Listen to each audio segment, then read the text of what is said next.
Gente, os períodos críticos do parto são as etapas de dilatação. Na realidade, essa daqui vai ser a nossa segunda parte, né, da última aula. Primeira fase latente, que tem o quê? Uma dilatação de 3 centímetros e a fase ativa de 4 a 7. Já de transição, que já vocês podem observar aqui na foto, que é de 8 a 10 centímetros, tá?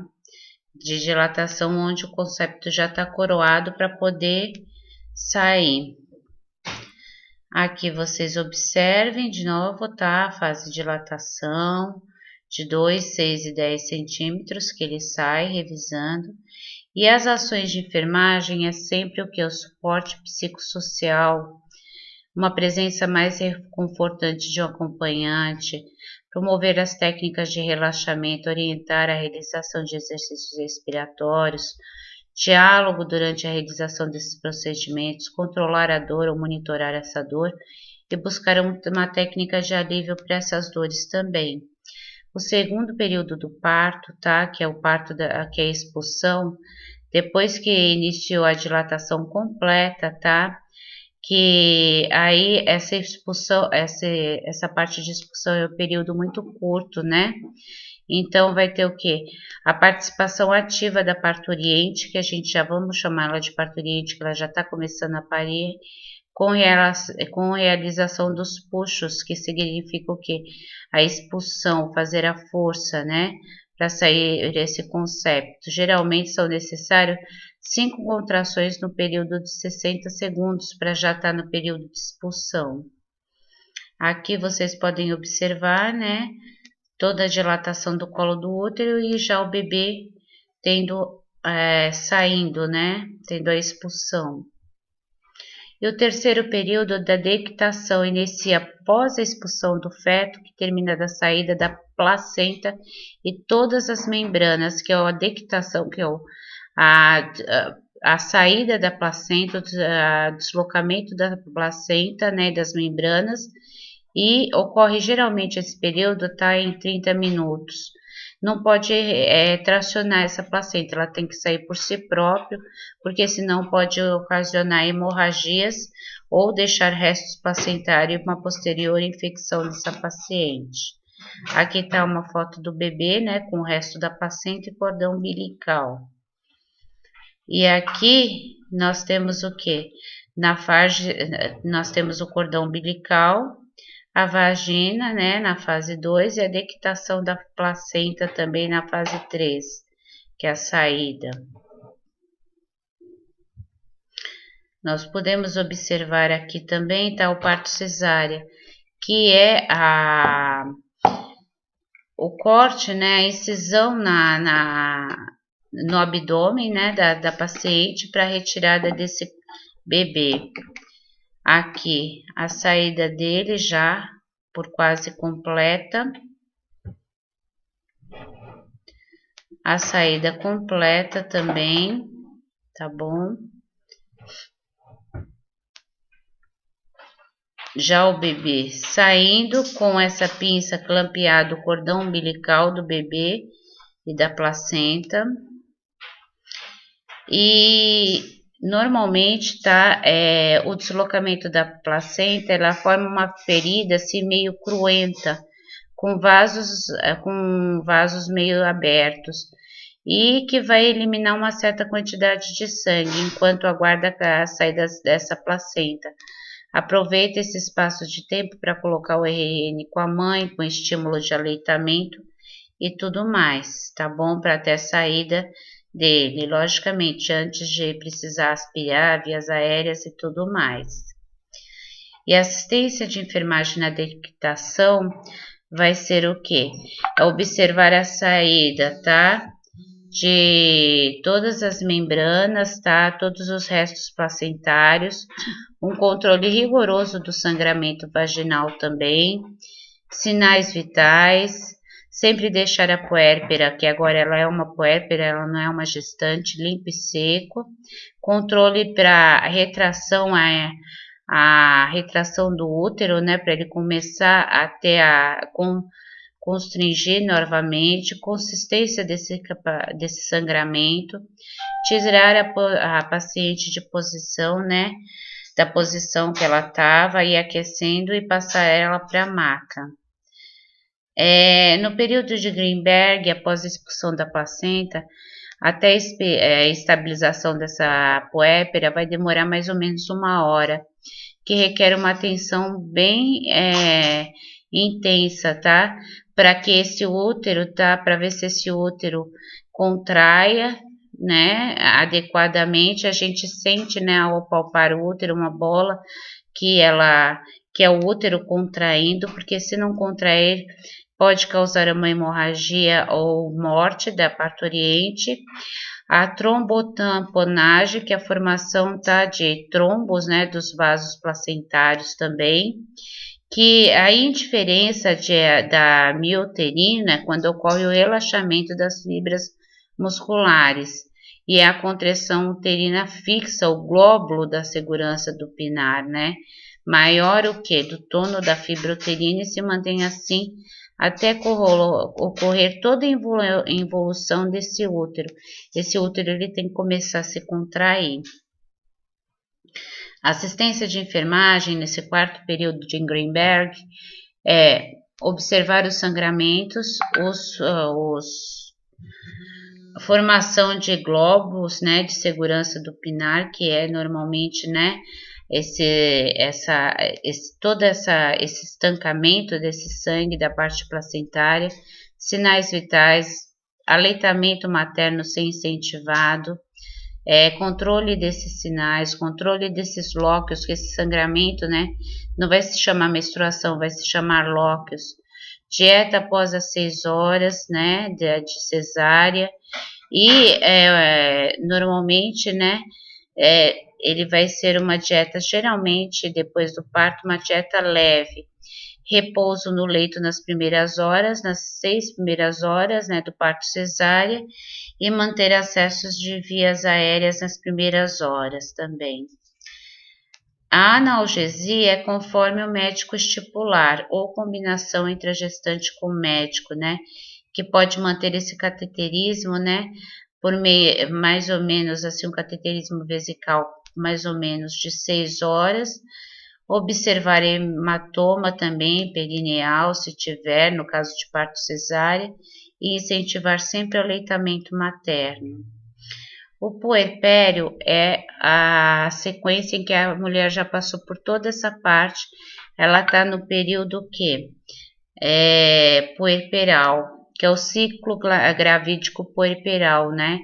Que geralmente vai ter as modificações locais e sistêmicas dessa mulher pela gravidez e pelo parto também. E o seu término, né, é variável, dura entre 6 a 8 semanas pós-parto, o período puerperal, que corresponde a toda a reptilização do endométrio, a evolução dos processos anatômicos, quer dizer, tudo começa a voltar ao normal, fisiológicos, bioquímicos e locais também. O puerpério imediato, que a gente chama imediato, é primeiras 2 horas após o parto. O mediato se estende-se até o 10º dia, e o tardio do 11º dia até o reinício dos ciclos menstruais dessa mulher, tá? Geralmente que não estão amamentando, e até 6 a 8 semanas nas que estão amamentando também, ou 42º ou 45º dia, e puerpério remoto de 42 a 45 dias. Hemorragia puerperal pode ocorrer, podendo que, após o parto ou alguns dias, pode ter perdas de sangue, tá? Que se não observar pode ser grave, se for em grande quantidade. As mais comuns por essas perdas de sangue é restos de placenta também, que na dectação não foi adequada. Aí provavelmente essa mulher vai ter que voltar para uma curetagem. Pode ter também, devido ao restos de placentas, infecções também puerperais, além das hemorragias. Pode ter o que? Se ela não fortificou esses mamilos, pode ter fissuras, né, nos mamilos, que é as mastites também, que é o processo inflamatório na mama devido à alta quantidade de micro-organismo que vai entrar pelas fissuras dos mamilos e os canais lactíferos, hematomas vulvares, e pode ter o que? Até uma descência de uma sutura, se for parto cesárea, ou também, né, nas episiotomias, e uma psicose puerperal. As orientações sempre é a higiene, tá? Sempre das mamas, da região genitália, retorno à atividade sexual, muito gradativa, dieta, consulta do puerpério também, vai observar o coto umbilical dessa criança. Antes de sair do pezinho, antes de sair do hospital, vai fazer o teste do pezinho, as imunizações da primeira idade de vida e orientar sempre o aleitamento materno exclusivo. Né? Aqui está a forma do bebê sugar adequadamente, né, a boca, né, o mamilo, pegar todo o mamilo assegurando que não vai ter rachaduras também, e com o queixo sempre encostado, o narizinho sempre fora, né, do mamilo, para ele ter uma respiração. E a gente falando um pouco das patologias neonatais, a gente pode ter icterícia, que é a coloração da pele amarelada, tá? E juntamente com essa esclerótica. Isso daí, ela nada mais é que o aumento da bilirrubina, tá? Que é a elevação dela. E se ela aumentar muito, ela pode afetar o sistema nervoso central dessa criança. Essa eliminação é muito lenta dessa bilirrubina, que resulta geralmente no alto grau de icterícia. Os níveis costumam atingir, tá, de 8 mg por decilitro ao terceiro dia, e porém tá, níveis de até 12 mg de decilitros por sangue, que é considerado para a parte normal, que é considerada uma dosagem normal.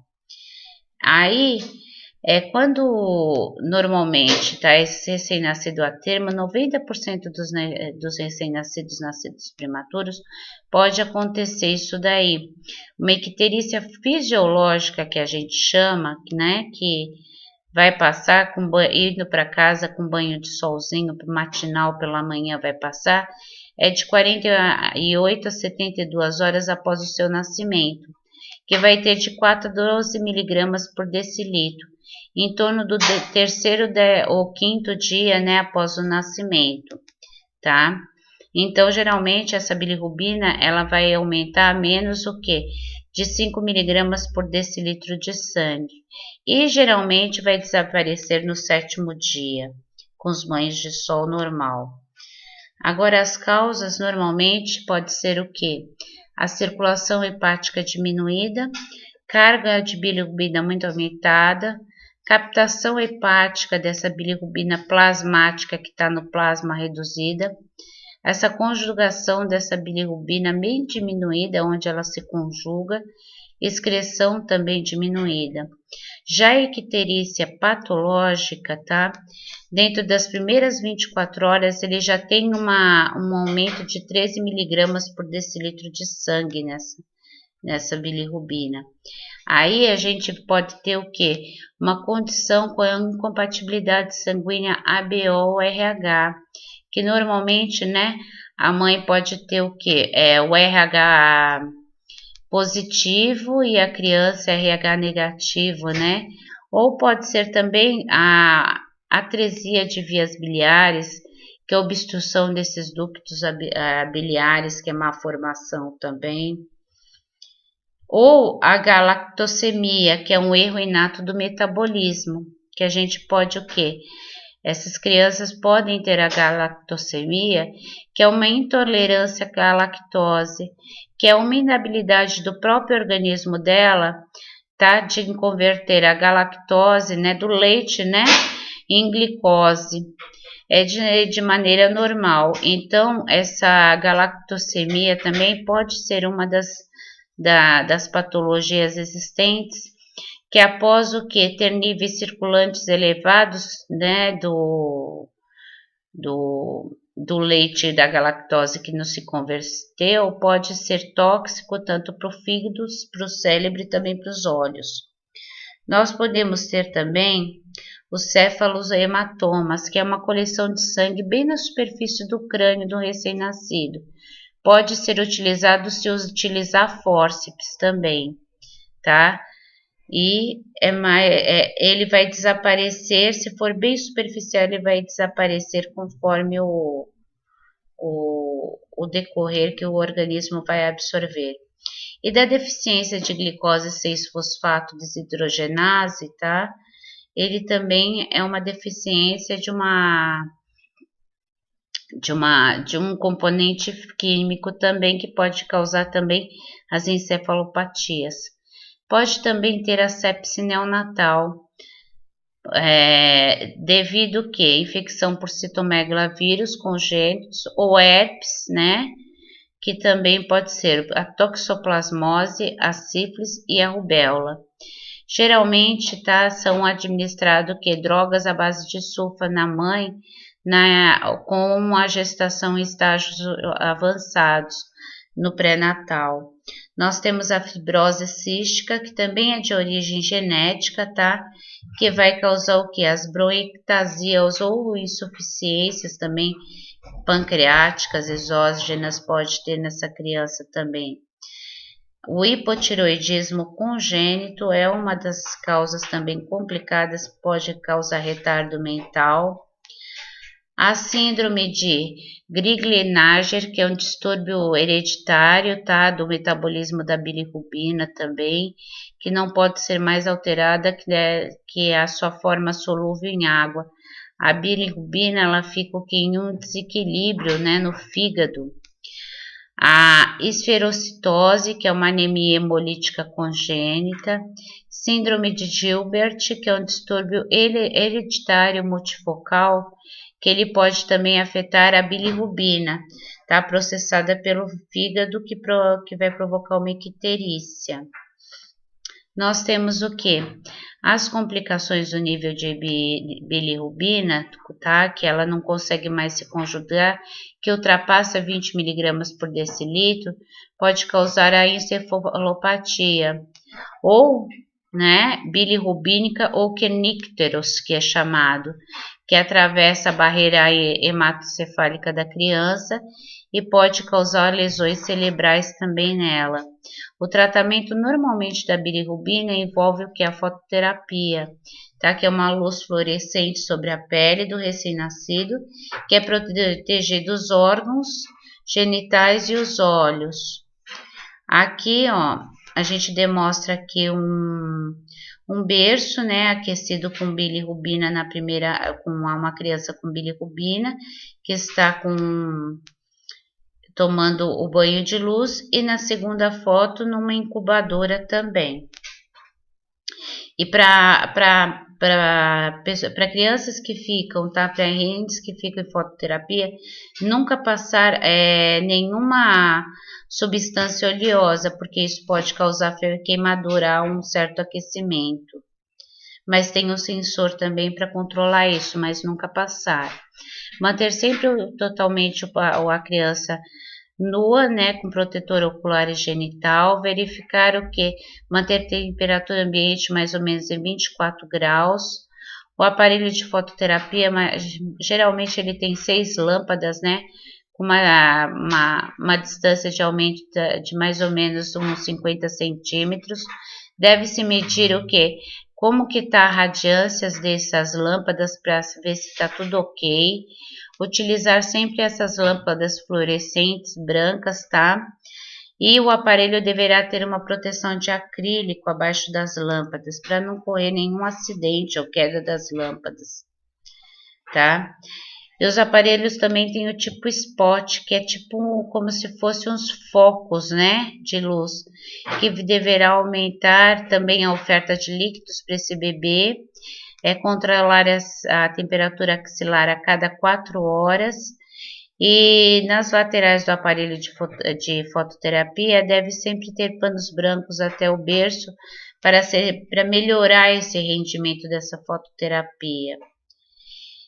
E após ter colocado em fototerapia, como eu falei para vocês, né, não deve ser usada, né, nenhum parâmetro mais para controle a pele, como a cor da pele. Aí vai ser coletado exames laboratoriais para concentração de bilirrubina também. E pode ser retirado esse bebê para amamentação, tá, da fototerapia quantas vezes for necessário. Isso não é impedimento também, tá? Os efeitos adversos dessa criança, ele vai ter umas fezes meia mole, esverdeadas, devido que a expulsão da bilirrubina pelas fezes, pode ter rubores cutâneos, mas bem passageiros, e hipertermia, por isso tem que controlar a temperatura de 4 em 4 horas. E se não tomar cuidado, pode ter uma desidratação, então precisa sempre ficar atento. Se a fototerapia não for totalmente eficaz, pode fazer a exsanguíneo transfusão, que geralmente é usada para os níveis mais perigosos e altos da bilirrubina, na doença hemolítica, tá? Que normalmente vai ter o quê? Uma conduta geralmente, tá, com essas crianças, que pode ter problemas o quê? Encefálico, como a kernícoros, que a gente falou anteriormente, tá bom? Essa exsanguínea transfusão é uma pequena troca de sangue por uma outra para poder fazer o quê? Para começar a reagir o sistema de defesa da própria criança. E nos controles laboratoriais, normalmente, tá? A gente vai fazer o quê? Colher o sangue dessa criança de 6 em 6 horas, tá?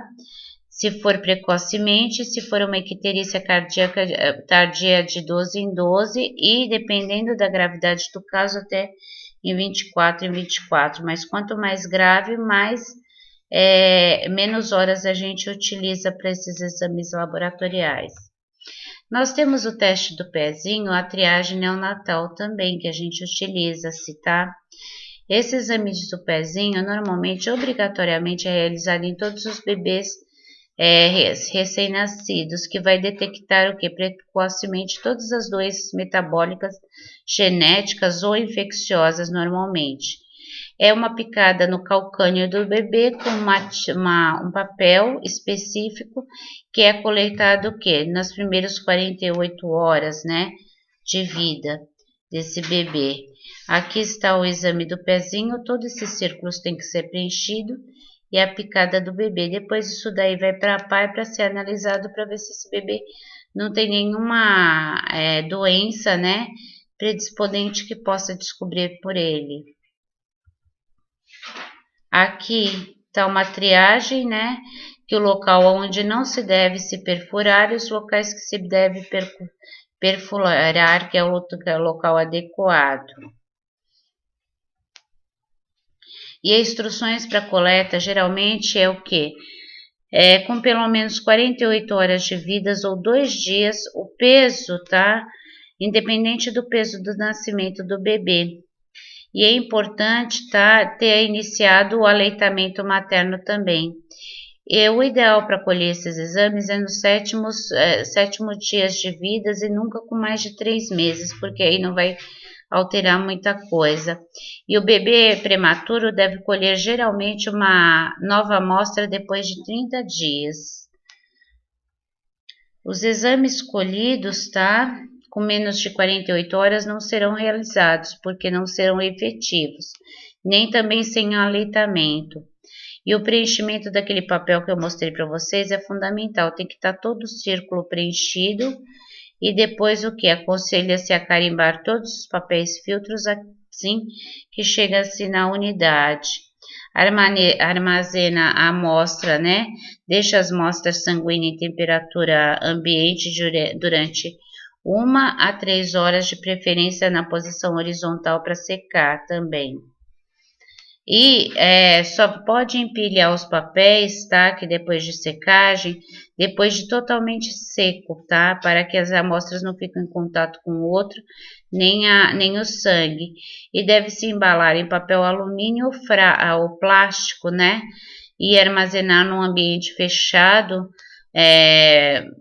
longe de fresco, né?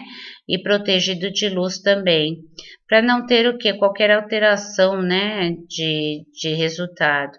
Qualquer alteração de edema, quimoses ou hematomas na coleta deve ser comunicados também. O local da porção é sempre na face lateral do calcânio, como vocês viram anteriormente.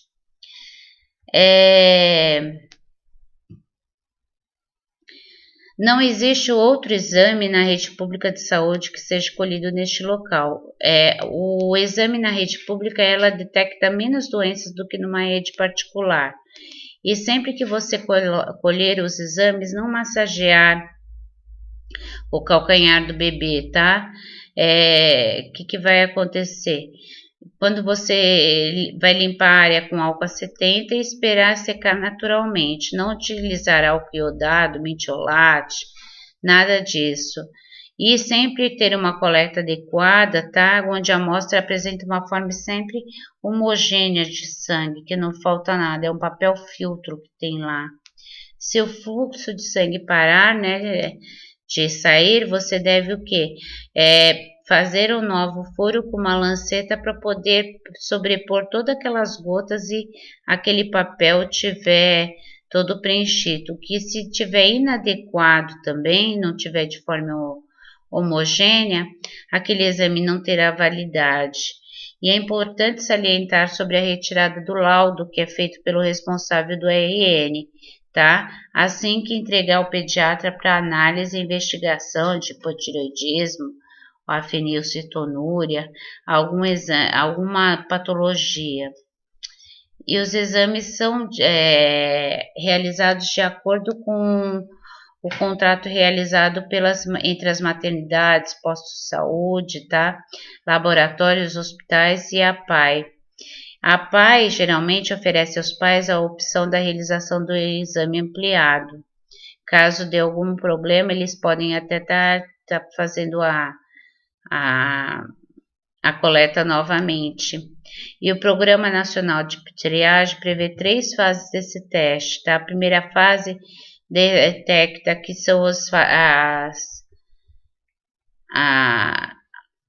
as fases que pode detectar a fenilcetonúria e o hipotireoidismo congênito. Na segunda, a anemia falciforme. Na terceira, a fibrose cística também. São as 3 fases que diagnosticam essas doenças, não tardiamente, sim, precocemente. O PKU, que é a fenilcetonúria, é uma doença geralmente que vai comprometer o sistema neurológico da criança. É uma falta de enzima, tá? Que é o aminoácido da fenilanina, que é ingerido durante a amamentação do RN. Ele não consegue converter. E geralmente as causas mais comuns é o problema em sistema nervoso central e a deficiência intelectual severa, né? E por isso que é importante colher nas primeiras 48 horas após o aleitamento materno da criança, tá? E se o diagnóstico foi feito tardiamente após os 3 meses de vida, pode ser sequelas irreversíveis que pode ocorrer nessa criança. E o hipotireoidismo congênito, que geralmente ele pode levar a um retardo mental também, e malformações físicas causadas pela produção da tiroxina, que é o hormônio da tireoide, né? Inclusive no cérebro. E essa falta dessa tiroxina pode ser o quê? Bem gravemente, se não tratados precocemente, normalmente por anjos, centroides, pode levar a um retardo mental também. Tá? E essa doença, ela sempre está envolvida com o hormônio da tireoide. E vai ter que fazer, como eu falei anteriormente, a reposição hormonal conforme o pediatra for orientar, até a normalização. E a anemia falciforme, normalmente, né, quando na cadeia de cromossomos, né, falta o quê? Uma formação da hemoglobina errada. A hemoglobina, ela serve para o transporte de oxigênio. Em vez dela nascer arredondada, ela nasce, essa criança nasce com essa hemoglobina em forma de foice. Geralmente é o que? Adquirido, né? Hereditariamente. Então, o que que acontece? Ela não vai ter uma boa, vai ter dores no corpo, etc. Então, isso vai fazer com que tenha tratamento mais precoce. E a fibrose cística também, ela é uma grande quantidade do muco que vai fazer um tamponamento no sistema respiratório, tá? Afetando não só o sistema respiratório, mas o pâncreas também, tá? Que é uma proteína que transporta, tá? Sais pelas membranas epiteliais. E provocando esse aumento dessa viscosidade das secreções, pode estar afetando tanto o respiratório como o gastrointestinal também. E pode ocorrer também uma dificuldade, tá, na absorção de alimentos, como uma diarreia crônica. Considerando uma doença também muito letal, o diagnóstico do pezinho é muito importante, tá? Que antes, às vezes, sem o diagnóstico do pezinho, era detectado só depois dos 3 anos. Então, aí já complicava mais para poder fazer o tratamento dessa criança.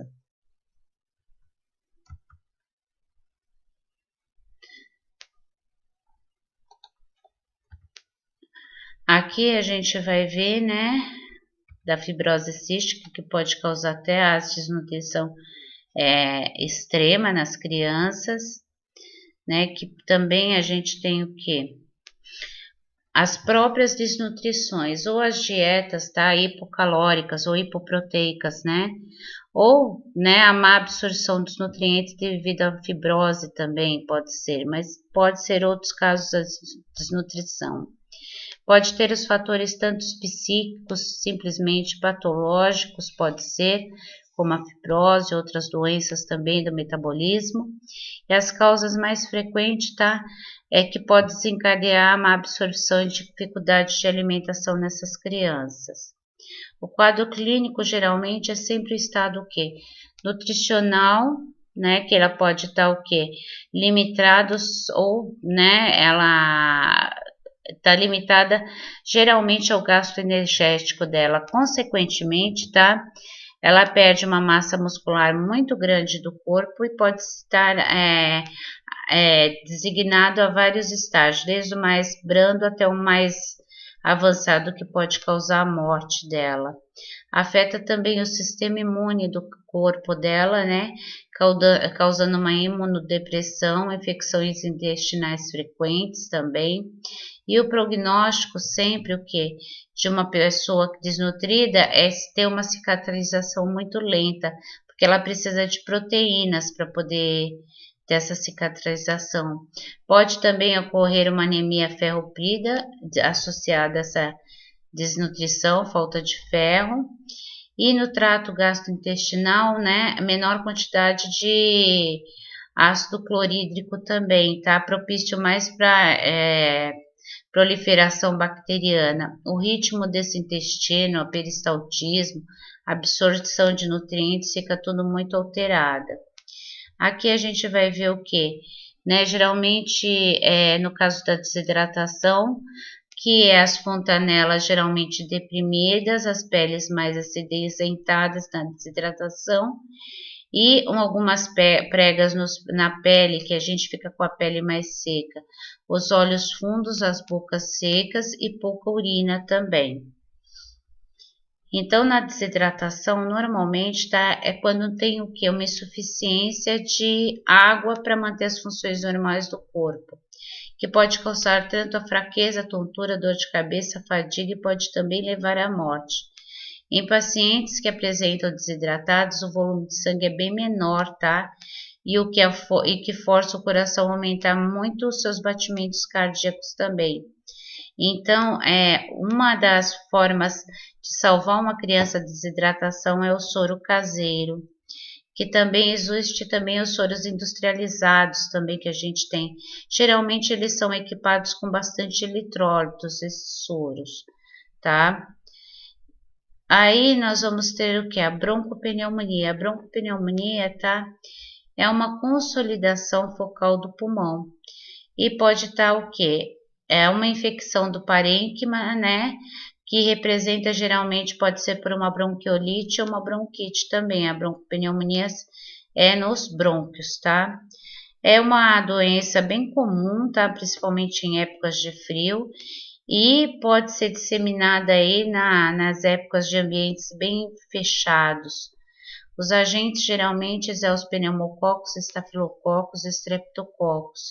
Os sinais geralmente e sintomas é dispneia cianosa intensa, tá? Dores torácicas, expectoração bem mucosa com pus purulenta, tá? E pode acompanhar o que? De uma fraqueza e também um grave comprometimento do nível geral. O diagnóstico é feito através de raio-x também, com amostras de hemograma, que a gente vai ver os níveis linfocitórios dele, né? E pode acontecer também, tá? A telectasia desde uma pleurite, né? Uma inflamação na pleura também. E pode também ser reservado uma insuficiência cardíaca para o coração estar fazendo muito esforço. Tratamento é sempre com antibióticos, né, oxigenoterapia para combater também. E a pneumonia normalmente é o quê? Uma infecção com micro-organismos no parênquima pulmonar. Também pode acometer os alvéolos ou os brônquios também, aí se acometer os brônquios já é broncopneumonia. E geralmente pode ser por fungos, bactérias, vírus, né?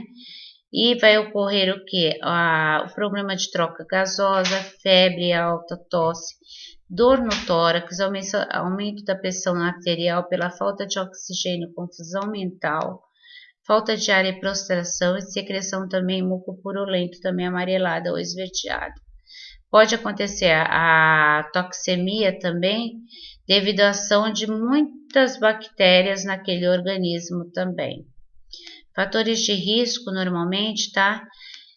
É a penetração de agentes infecciosos pela via respiratória. O álcool também pode interferir no sistema imunológico, né? A mãe toma álcool e não consegue dar um aleitamento real para a criança. O ar-condicionado, resfriados mal cuidados e mudança brusca de temperatura. O diagnóstico também pelos exames de imagem, o tratamento também por antibióticos terapia, tá? E pode ter um comprometimento dos rins e da pressão arterial, com uma dificuldade para respirar e trocar todos os seus gases. E assim a gente está iniciando, tá? A última matéria das nossas aulas de materno infantil. Obrigada.